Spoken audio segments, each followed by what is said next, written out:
Saudara-saudari terkasih, salam sehat untuk kita semua.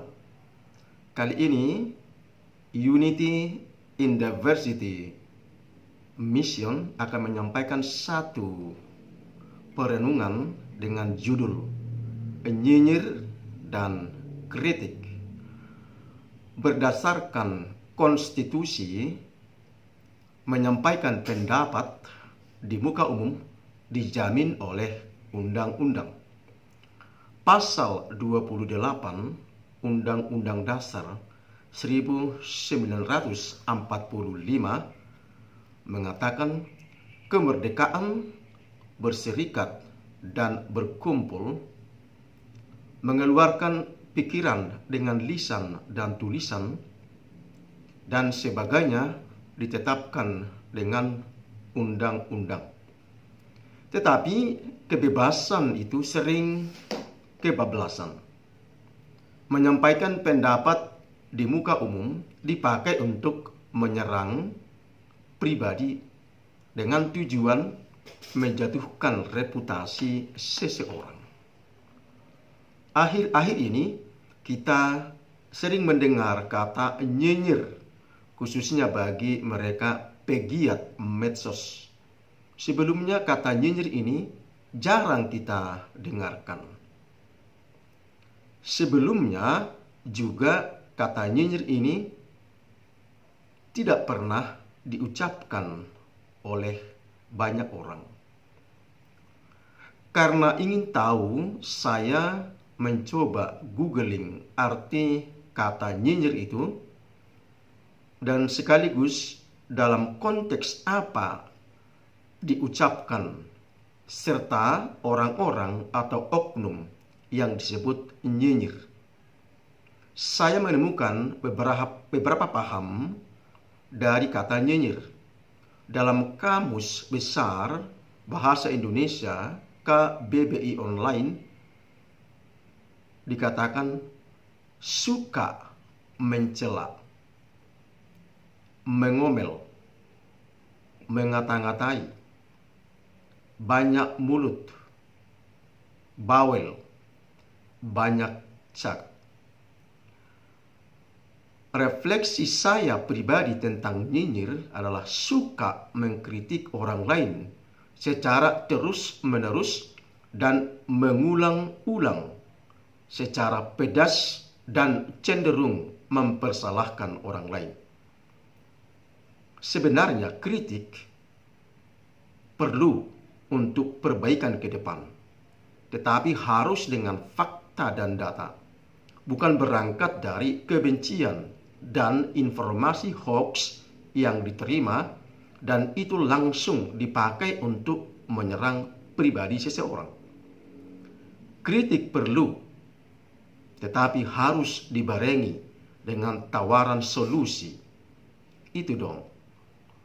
Berkaca dari realitas yang nyata, saya semakin memahami kata nyinyir ketika saya membaca, merenungkan, serta apa latar belakang konteks saat ini dan juga mungkin ke depan. Kata nyinyir itu dipakai untuk menyerang dengan pedas dan sarkastik, baik pribadi, golongan, maupun keluarga. Jelas tujuannya adalah untuk meruntuhkan reputasi atau nama baik sehingga yang bersangkutan kehilangan pamor, pengikut, dan juga kelak ke depan karena akan ada perhelatan penting. Namun saya sedikit melihat lebih jauh, lebih dalam, dan lebih gamblang. Kata nyinyir itu diucapkan lantaran ada latar belakang yang menyakitkan. Entah karena kalah dalam persaingan, merasa kehilangan pamor, dan kalah populer, maka dicarilah cara untuk melampiaskan rasa sakit hati dan dendam untuk menjatuhkan dan meruntuhkan. Kita bisa melihat kepada siapa kata nyinyir itu dialamatkan tanpa saya menyebut namanya. Ketika orang bekerja muncul kritik pencitraan. Saat orang berbahagia, dicap terlalu mewah.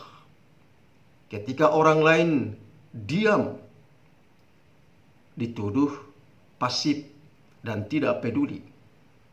Pada saat membantu orang lain, disebut ada maunya. Masih banyak lagi kata nyinyir berseliweran di kalangan kita. Be careful, pegiat medsos. Medsos mania. Nyinyir bisa saja terjadi atas diri kita, atas diri saya dan Anda, dan juga bisa saja kita sendiri yang mengucapkannya kepada orang lain.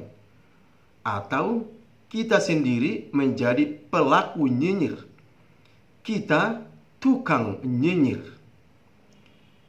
Ketika kita asik dan suka mengkritik orang lain, sementara di sisi lain kita tidak berbuat apa-apa, kita sudah masuk dalam lingkaran perangkap nyinyir.